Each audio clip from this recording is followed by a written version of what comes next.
Three, two, one. Welcome back, Hard to Kill family. This is our Thursday live, a little bit later than normally. Reason for that is here, I'll show you. I'm hobbling around like a cripple. Mentioned last week that my back went out. It's getting a little bit better, but I'll be honest, gotta use a cane to get around to be a little bit more ambulatory.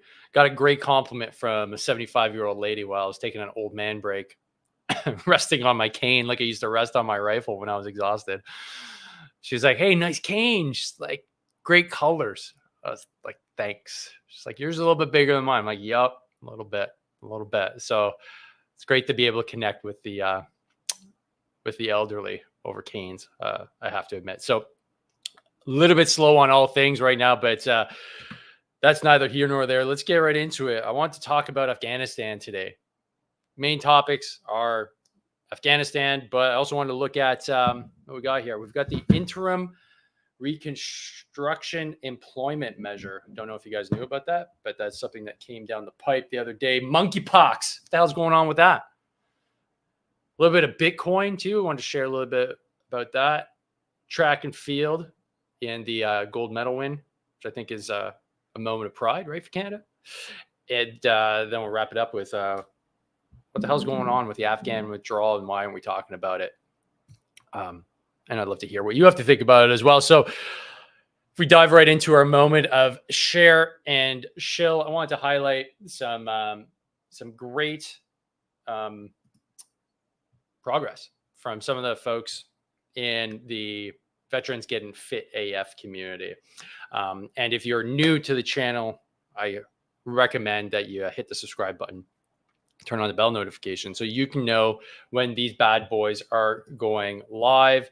I'm monitoring the comments, so drop your comments here if it's your first time here, right, Virgin. If it is your second or third or 15th time here, drop veteran in the comments and let's get her started. I first want to give a shout out to Amanda for not only losing weight while on vacation and smashing pizza and beer, but also because she's down a whole bunch more weight than stated here. And she's just been following a simple plan with no one-on-one coaching that's here in the group. And she's been doing exceptionally well. And I also want to give a shout out to Rebecca for starting her one-on-one program with our team here at Veterans Getting Fit AF. So shout out to both of you ladies, kicking ass and taking names. If you want to join this community, find out what the hell's going on, it's free. It's free for this entire month of August. You need to go in the description, head to the link for Veterans Getting Fit AF, click on it, join. Let's get you moving, grooving, and down some weight and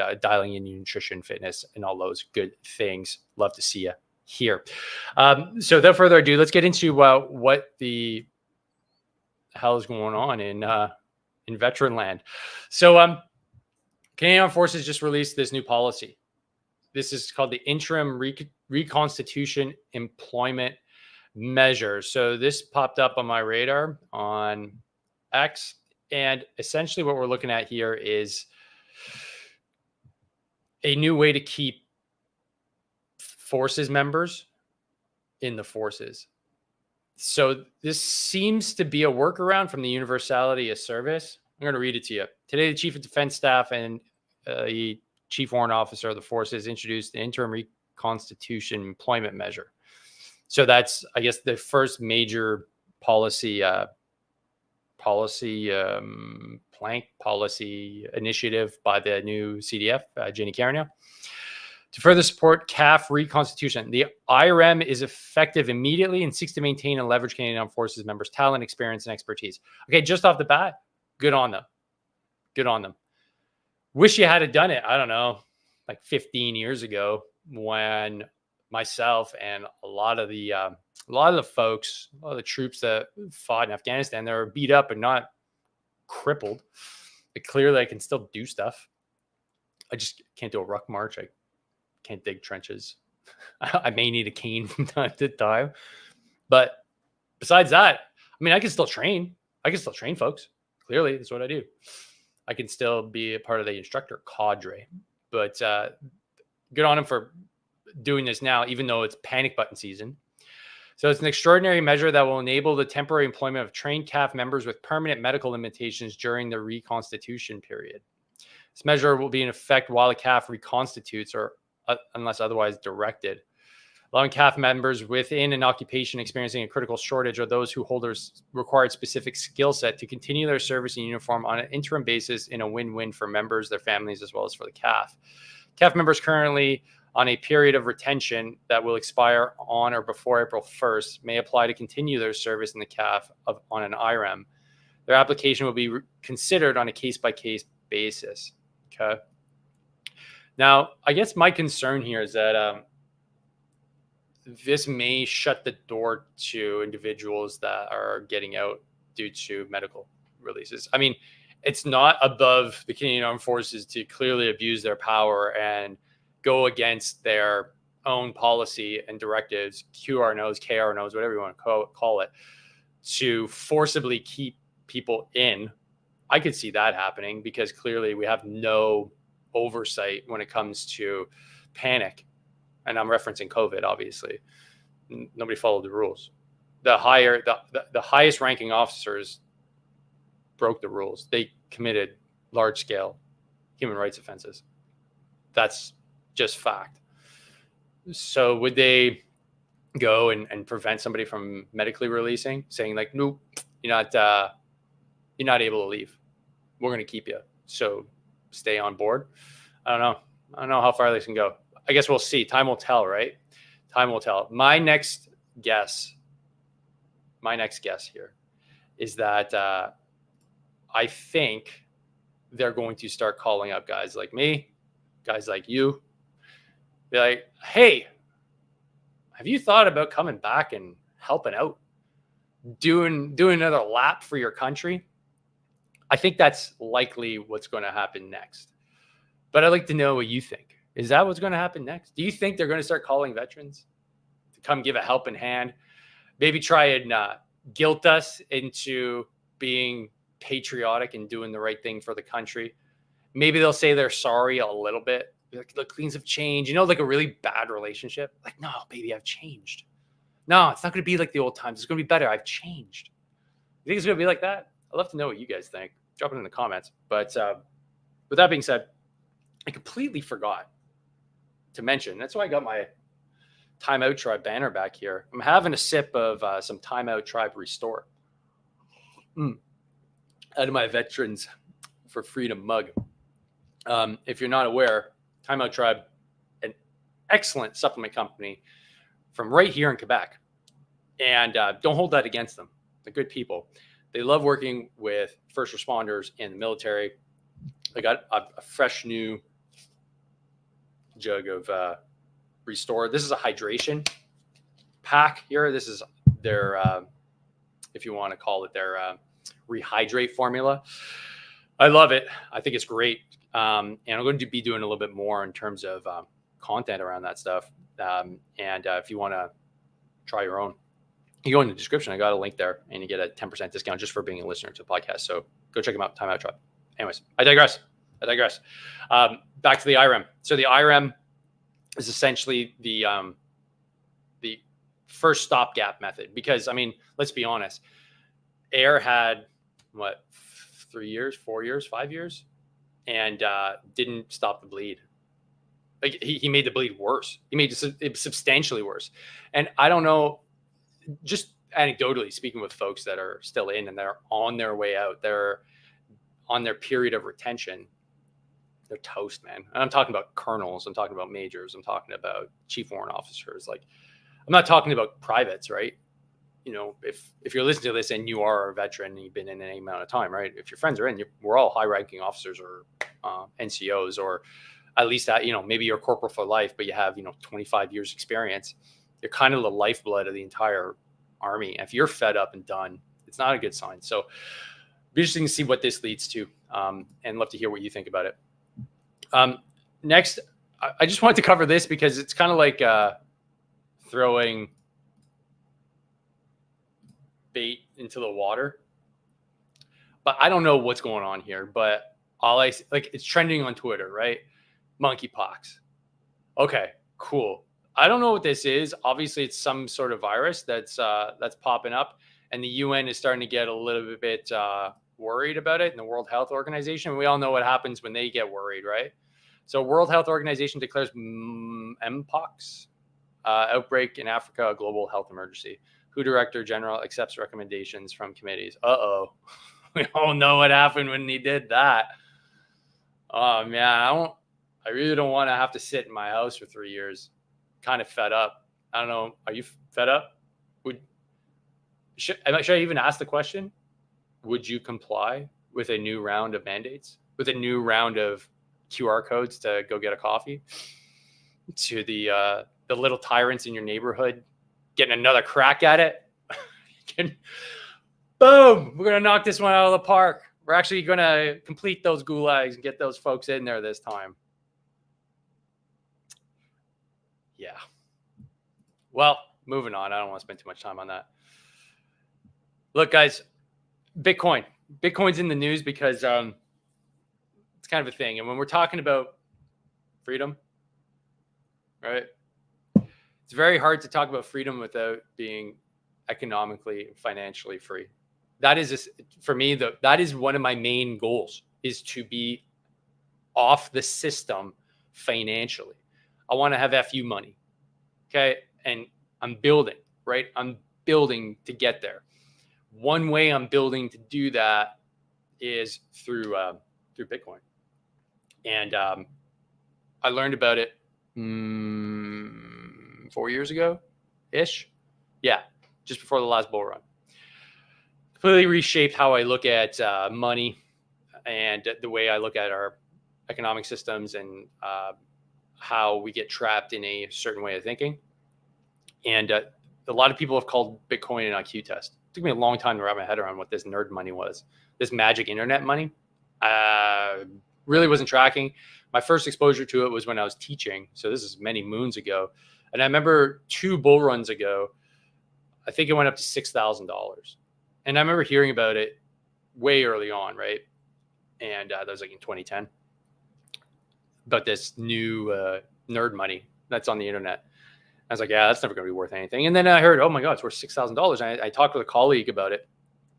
And he was an engineer. And we're like, okay, how do we buy this thing? He's like, I don't know. I'm like, I'm sure we can figure it out. We're not stupid. You think it's going to be worth anything? I was like, nah, probably not. And then I kind of forgot about it. He never bought any. I did. And I'm thankful that I actually took the leap and I just started investing, because it's a substantial part of my portfolio now and all the other cryptocurrencies that come with it. So I just wanted to tip you guys off to it. I'm not trying to shill any coins or anything. I'm just saying, get wise to what this is, because a lot of us are in the, you want to call it the freedom movement. Well, part of it is the financial stuff, and the bulls are about to run. So you will see more of this in the news media. I suggest just getting ahead of the curve and just learning a little bit about it, maybe following some things on Twitter or X, because it's going to be ubiquitous. And Goldman, Morgan Stanley, and Wells Fargo are already invested heavily, which is a sign that this is going to be something that's going to stay. And something that is freaking awesome, man. I don't know. I really enjoy the track and field events at the Olympics. If you guys caught this, I don't know. I was like fist pumping, man. This is really cool. So if you didn't catch it, this is the 4x100. By far, when I was coaching track, was the most exciting event, hands down. Loved coaching it. Was always at the end of our meets, and it's like pandemonium, right? It's just guys busting their guts, and the handoffs and the drama that could happen. And so here, I'll show it to you guys if you haven't seen it. And I spoiled it for you. Obviously, Canada wins gold, but here we go. And they're away. Christian Coleman attacking that opening bend. Outside for Canada, Aaron Brown is holding up. Starting on the outside, the Chinese, a good exchange. The Americans one of the hardest having trouble on that exchange. You have a staggered start. Down the back straight, the Canadian storm. It makes it harder to actually push. To Rodney, and Rodney has a great gap now on the Chinese. On the inside, the Canadians so efficient. Keep the pace on the outside. And you hand off to DeGrasse here, who's a freaking beat. DeGrasse in the lead. Down the likely his last go. Olympics. DeGrasse, can he hold them off? Yes! Canada wins the gold in a massive upset here in Paris. Huge. 37-31. 50, a seasonal best. That's what we're talking about. What we're talking They got about. the baton. I love that shit. Love that shit. A little bit of pride for the country. I love it. That's what the Olympics are all about. Granted, I am kind of soured on the whole Olympics being basically a slave trade in athletes. You know, the Olympics makes like 1 billion dollars a year as a non-profit, but yet the athletes get nothing, and they convince them that, oh, well, you know, this is the shot of a lifetime. That's why we're not paying you. You're going to be able to tell your kids that you're an Olympian. Like, man, a lot of them are using OnlyFans and showing their ass, guys and girls, because they have to pay. They have to pay to get there. They have to pay for their training. They have to pay their coaches. The Olympics don't pay them. They're not professional athletes. And that's why I don't know how I feel about having like LeBron and all these NBA stars, even hockey stars, play in the Olympics while the majority of the athletes are unpaid amateurs. I don't know.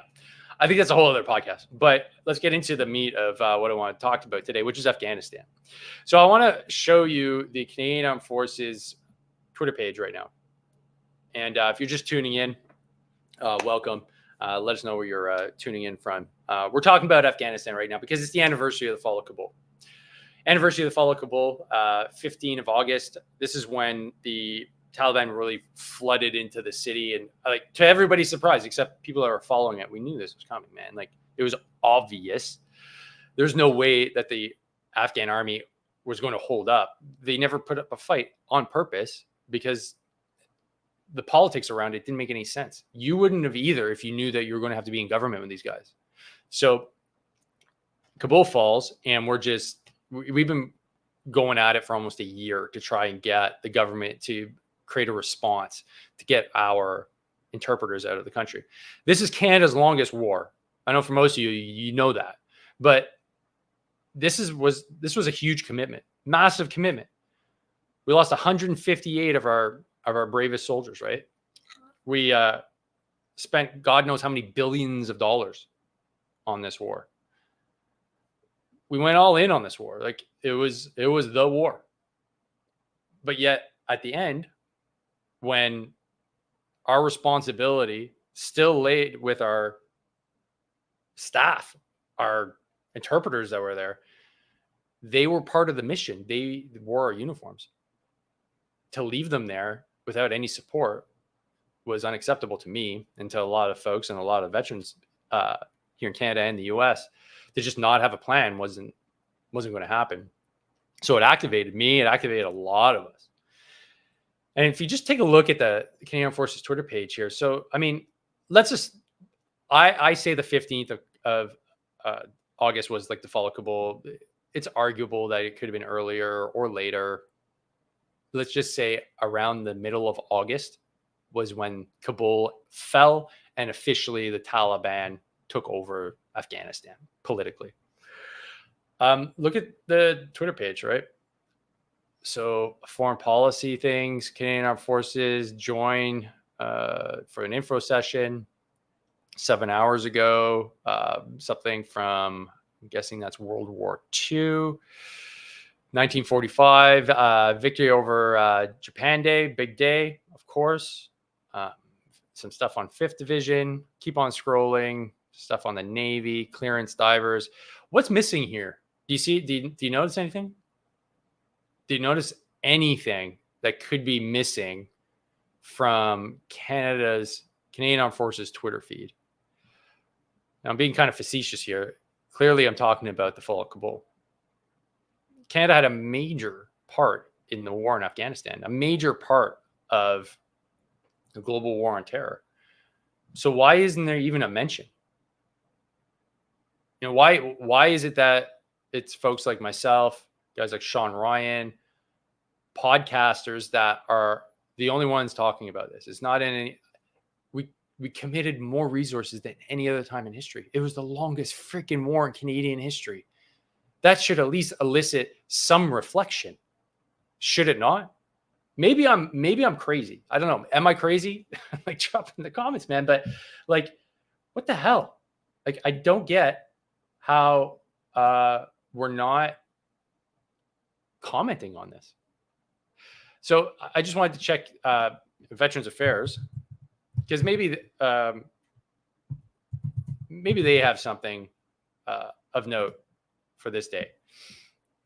And just looking here, Veterans Affairs, nope. National Acadia Day, nope. Hall of Fame, nope.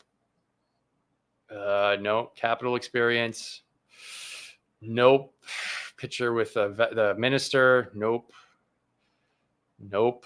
Vets Canada, no mention whatsoever. August 13th, we've already gone back to. There's nothing here. There's nothing here, because maybe if the Canadian Forces said, we won't really take the lead on this, but Veterans Affairs, let's have you take the lead, post about it. Cool, but clearly I'm making that up. There's no coordination between the two. Okay, I'm pretending here. It's a pretend land. So there's nothing here.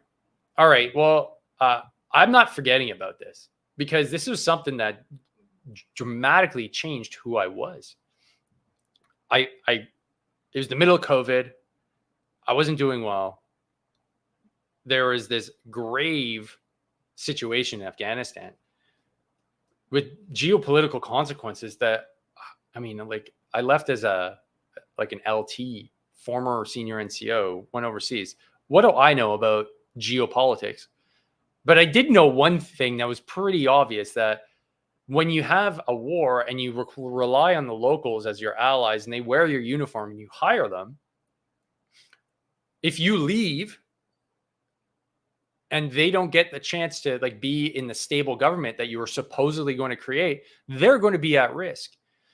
You have to go make sure that they're protected, because in a future war, nobody's going to want to end up being your ally if they know that you're just going to cut and run and leave them there to be murdered, executed, and raped. I don't know. It seems pretty obvious to me, and it seems obvious to a few other folks too. So this is Sean Ryan, who posted on X. Who would you like to see on the show? And Amanda wrote back, Hard to Kill podcast. Canada's evacuation from Afghanistan will make you mad. I can tell you about people who received letters stating that they were Canadian citizens that were left behind. So, Sean, if you're listening, bro, invite me down. I'll be down in a minute. Give me a hot minute. I'll be down. I'll be down in Atlanta anyways for the Military Influencer Conference in September. So, yeah, we could have a little chit chat.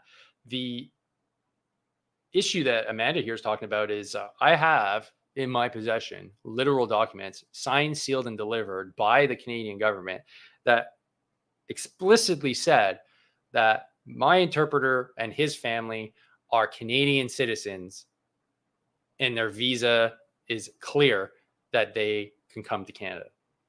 They're citizens. No different than me, or if you're Canadian, listen to this at all. This is a signed document by the Canadian government. They had to wait for almost 2 years in Pakistan with no money. No money. I'm pretty sure if I wasn't on a blacklist before, I'm pretty sure I am now. I was sending regular Western Union transfers to freaking Islamabad. You know how bad that looks? You know how freaking bad that looks? Sending hundreds of dollars at a time to a terrorist state, essentially. It's not a good look, man. But the only way that they were able to get some cash was begging, essentially. They couldn't work. They were told they were Canadian citizens. They were left to die. That's essentially what happened. They wanted them to go away. By they, I mean the Canadian government. They wouldn't respond to their emails. They wouldn't respond to their phone calls. It took over a year and a half to get them here. They're finally here. Finally. They were one of the first to get vetted. I was working on his file first because I didn't know this was going to turn out. I assumed the Canadian government had a plan. I assumed the American government had a plan. I assumed everybody had a plan. But as it turns out, no, it was just folks that were literal volunteers that came up with the plan. It got so crazy. I'm on the phone with CJOC. What am I doing on the phone with CJOC? I'm a civilian, man. I have no business being on the phone with Seajock. How did that happen? I'm on the phone with literal folks on the ground in Afghanistan, not the military, getting real-time updates that the military is not getting. How did that happen? I wasn't the other one. There was a lot of veterans that were doing a hell of a lot of work for free, putting their ass on the line. And there's just zero recognition. There's radio silence, as you can see from the government on this. This isn't even, I'm sure if you ask bureaucrats out there, they don't even know it's a thing. And as we know, if we look back, I just talked about it a few weeks ago, you have the literal Minister of National Defense, and I'll share what I'm talking about here on the screen, saying that he's committing all the resources to getting our interpreters and locally engaged civilians home. Okay? It was a farce. That wasn't his number one priority. His number one priority was getting his Sikh buddies out.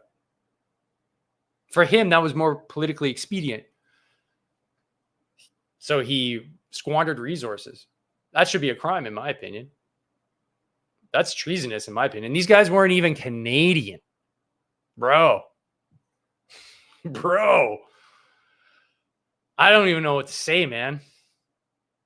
So we have no idea what's going on behind the scenes. It's pure chaos. This is the story. So if you weren't aware, Afghan Canadian Interpreters was set up by myself and the organization Afghan Canadian Interpreters. This was like the one source of truth during this whole fiasco. The article here is about Sadar. So Sadar was one of the two families that was helping directly. Sadar is here in Canada now. And his story is absolutely insane. Absolutely insane. When we talk about movie scripts, these are the things that we need to start producing here in Canada. We need to have people writing books about this stuff. You know, we have Kevin Newman, who's, I think it's still posted here. Kevin Newman was interviewed on my show during this whole fiasco. And he was very, very clear on how we're losing our ability to have credibility on a world stage. Here's General Rick just saying we should be ashamed as a nation. Yeah, he was bang on. Of course. This was the most shameful thing I could have possibly thought of as a country, to just leave people there. And we were telling them one thing and they were getting another message from another thing. And then to make it even worse, we find out a few weeks ago that our Minister of National Defense was one of the reasons why it was so bad. Nobody took the bull by the horns. There wasn't a single general that said, fuck this. We're going out. We're grabbing our people. I'll take the charge. I don't care. Fire me. But I'm going to do what's right. Okay. And that's how we're going to roll here. And I guarantee you nobody would have said shit. Had you had one of the generals just say, hey, we're rolling out. We're going to go grab our people up. And we're going to get them on planes. I mean, like you had Ukrainian special forces grabbing our interpreters. That is humiliating. Not because they're Ukrainian, because we had other countries picking up our own folks. It's still pretty raw, I'll be honest. It's 3 years on, and there's no closure to this. There he is. There he is, Harjit Sajjan. Along with Marco Mendocino and Mark Garneau, I'm continuing to work with our Canadian forces to help bring Afghan nationals who support Canada and Afghanistan to safety. This is my absolute priority, and we are in constant contact with our allies on this urgent matter. Well, we all know that that's a lie now. Was that August 18th? That was a bold-faced lie. It wasn't his number one priority, clearly. I don't know where we go from here. I'll be honest. I wish there was more in terms of history around this. It's been 3 years. I don't have the bandwidth or the skill to write this up, but I'll gladly help anybody do so. If there's any historians out there, if there's anybody that can really craft the story and connect the dots and, grab the open source intel and all the interviews and compile it, man, it's a hell of a story. And to get those Afghan interpreters' stories out into the universe, just Sardar's story alone, holy shit. Like how he managed to get him and his family from Afghanistan to Pakistan and over to Canada. The guy is like one of the hardest men I know. And he's, you know, typical Afghan, super humble. Just like, yep. And it just works. He's just here and he works his ass off. It's unfortunate that we didn't save more. And it was all due to politics. We could have had this done and dusted months before the Afghan government fell. Months, easily. We had the lists. We had them done, man. But this is a complete failure of our government, of our military, of our ability to foresee issues as they come, to address long-term strategy. It's such a big cock up that I think that's why it's just being forgotten. Because if you start pulling on the strings, what do you do? What do you do when you have a serious situation like we had in Afghanistan and you shit the bed so badly? Global affairs, Mark Garneau. He was just passing the buck to we were one of the only countries. We were one of the only countries that just abandoned our post. Most folks probably have no idea that that was the case. Our embassy was just left abandoned. One day, the ambassador was there. The next day, he's begging to get on a flight to get the hell out of Dodge, leaving his staff high and dry. That's what happened. The British ambassador, being an OG ambassador, like in true British style, was literally hand filling out applications to get folks to the UK. The Taliban was there. He's like, yeah. He's like, it's my job. This is my job. I sit here when things go sideways. Canadian ambassador, oh, I'm scared. Hey, man, it comes with the job. That literally comes with the job. If you weren't ready for that, you weren't suspecting that sometime maybe Kabul might fall, man, are you that naive? Are you seriously that naive? That's shameful too, man. That's super shameful. It's just one failure after another with people that aren't serious, in my opinion. They just aren't serious. Mendocino just lying through the side of his mouth the entire time, talking about how we're saving Afghans and we're creating a program to help Afghan minority groups in need, like LGBTQ and women's groups. And it's like, what are you talking about, bro? This isn't what we're talking about. We're talking about because of the war, we have interpreters. I don't give a shit what their sexual identity is. Get them out. Point final. Let's make it happen.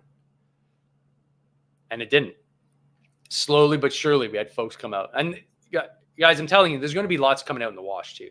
This isn't over because the corruption runs deep. It runs very deep. When things go really sideways like this, it's either incompetence or corruption or a combination of both. In this case, it's a combination of both. So stay tuned. There'll be more. There'll be more in the future. Big Smoke, thanks for chiming in here. Pretty crazy, all that gear that was left behind. Yeah. Yeah. How much? There's a few $1 billion worth of stuff.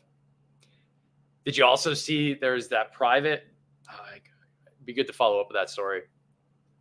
There was a private or a corporal, Lance. No, not Lance. The Americans don't have Lance corporals. It's American who was at Bagram when they were just getting the hell out of Dodge. And as he's releasing, like a year or two later, he has all of this comms equipment and shit on his docks from Bagram. And they're like, yeah, you owe a few $1 million to the government. He's like, what? He's like, no. It's like, my supervisor said directly to me as an order, you will leave this stuff here and you will get on the plane and we will make this right and we will get this off your docks. And in true Army fashion, I'm assuming it was Army, they didn't. They said, yeah, eat it. They have a corporal or private taking the heat for the entire American government, just leaving billions of dollars to the enemy of equipment and sensitive gear. Like, That's such an army thing to do. Anyways, yeah, the only issue is the Taliban, from what I understand, isn't using it because they can't maintain it, right? They don't have the parts, they don't have the mechanics. It takes years to get that supply chain source. They just sold it to every terrorist organization that wants a piece, right? That can get that supply chain up and running. So likely Iranian-based terror organizations like Hezbollah. It's good times, man. It's good times. It's good times. Just keeps that war machine going, right? You show up likely in the Middle East again, and it's like blue on blue, but it's like, how come we have the same trucks? How come we have the same? Oh, it's right. Yeah, you got, yeah. Okay, cool. All right. Okay. You got an Apache helicopter. Holy shit. Wow. Where'd you get that from? We just live in a clown world. So indeed, it was pretty crazy. And another question here. Big Smoke. Should have gave citizenship to ISIS members. Nothing surprises me anymore. Yeah. What's going on with that? That news story flashed up on my screen. I don't know. I don't know. I mean, has that ever happened? I wonder if there's is there any precedence for that? Just letting in. And that's the thing too. I know the student visa program, it's the country of origin that's supposed to do the check. There's no thorough vetting for them to come to Canada, as far as I know. So, I mean, you can use that as a lane of exploitation to get into the country. I don't know if that's the case. I don't know if that's how they got in, but still not. I mean, if there's one, obviously there's more, right? How'd you miss it? And it's just, you can see everything's just falling apart. That shouldn't get through. I mean, hey, CSIS. Hey, here's the tip. It's going out to CSIS. Pretty sure you're probably listening. Stop worrying about guys like me and worry about the actual terrorists that actually blow people up, that we had to go fight because you said it was important. Focus on them. I'm not an ideologically motivated veteran extremist. It's not a thing. You made that up. But stop worrying about us. We're on the same team. We're the good guys. Focus on the bad guys. Sometimes you just have to say these things out loud, right? Just to kind of make it clear. Some people just aren't aware. Hey, Amanda. Yeah, this is the Amanda show today. You're up twice. Now 3 times. You want the list of Canadian assets left behind? I have the ATEP. Oh,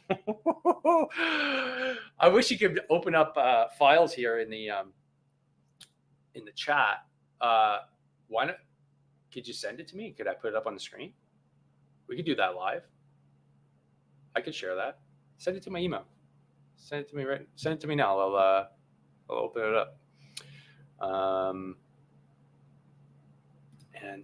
Yeah, Big Smoke. Yeah, it's good times. It's good times. But in all honesty, folks, like I want to keep the conversation going on Afghanistan.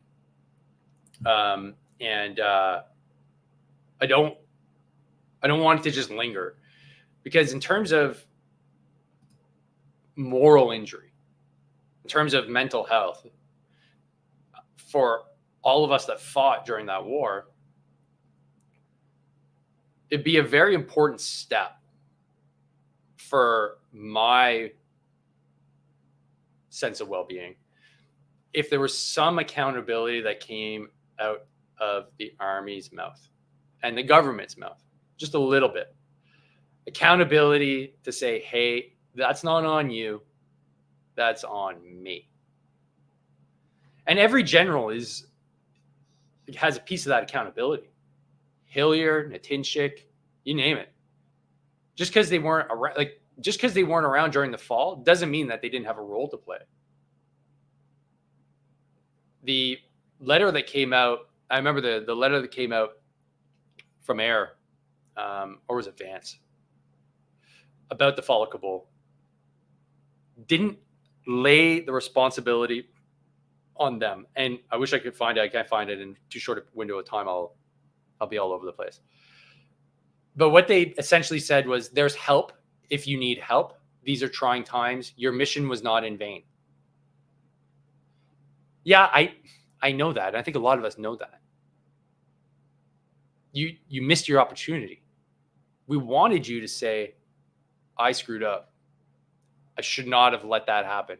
This was a major failure and it's on me. Just like you tell us from day one of joining the military, accept responsibility. That's it. Just accept the responsibility that you screwed up. Don't let it happen again. That's it. Move on. That would be a massive step forward. I never hear it. I never hear it from the military leadership nor the national leadership. Will the conservatives do anything different? I don't think so. They're just as complicit in all of this. They're the ones that didn't set up a program. They're the ones that actually closed the program to Afghan interpreters. So they suck too. If they had kept the program open, we would have been able to get them out over a 10-year time, and it would have been no panic. We'd been like, yeah, we got everybody out. Yeah, maybe there's a few left, but they willfully wanted to stay, so that's it.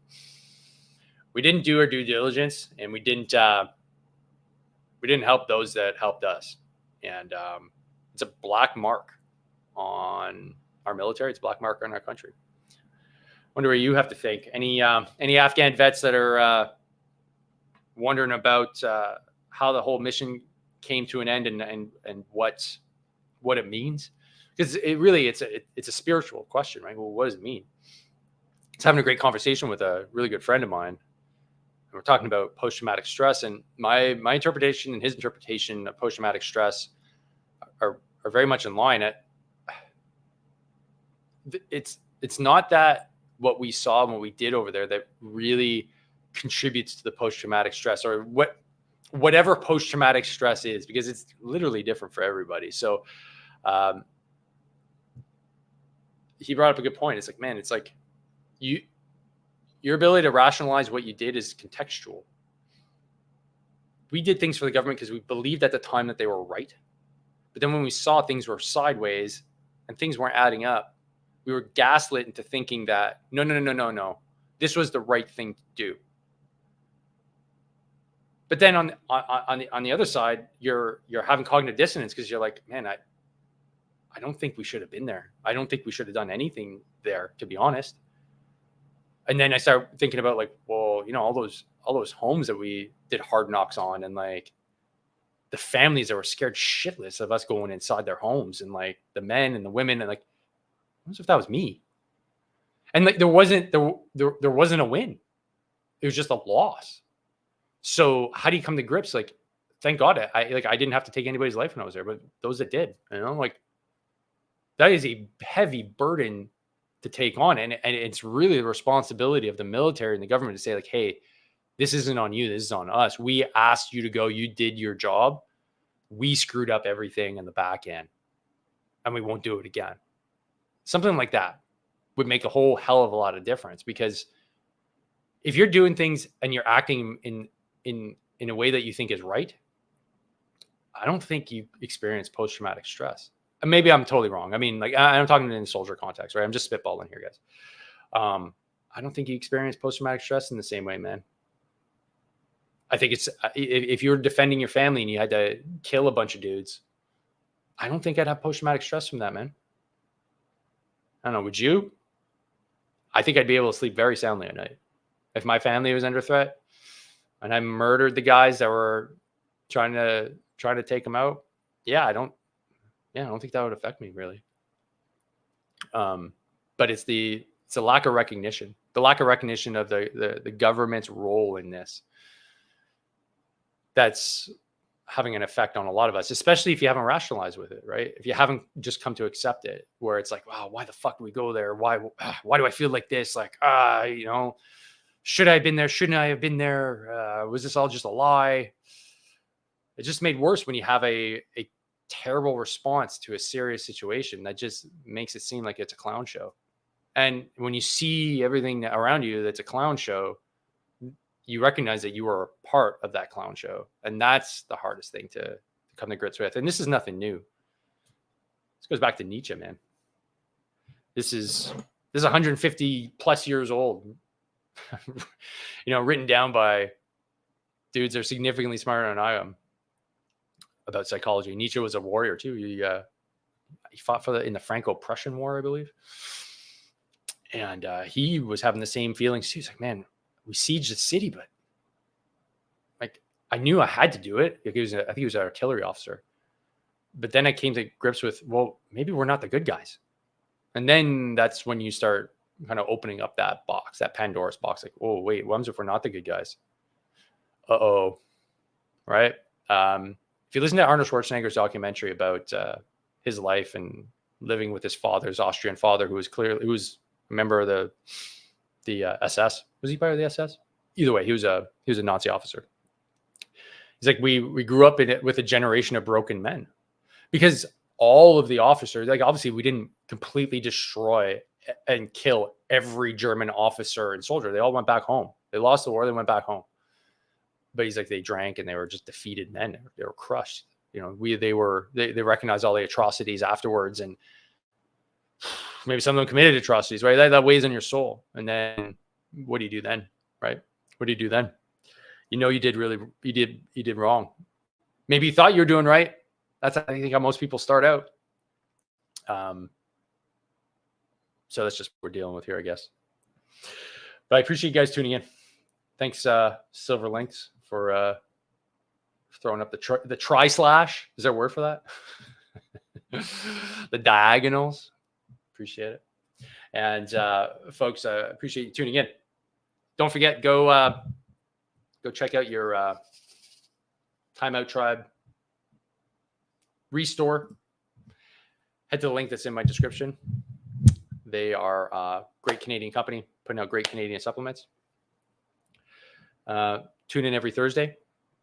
We do this every Thursday. I try to keep it consistent with the timing, but due to my my low speed, high drag situation right now, things are a little bit slower.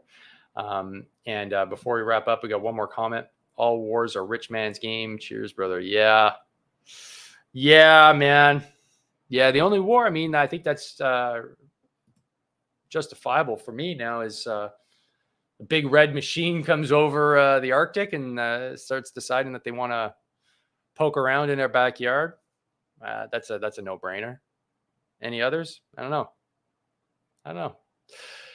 Basically, it comes down to if anybody wants to take what I have here, yeah, then nobody's going to convince me that somebody 7,000 kilometers away is somehow trying to take my shit.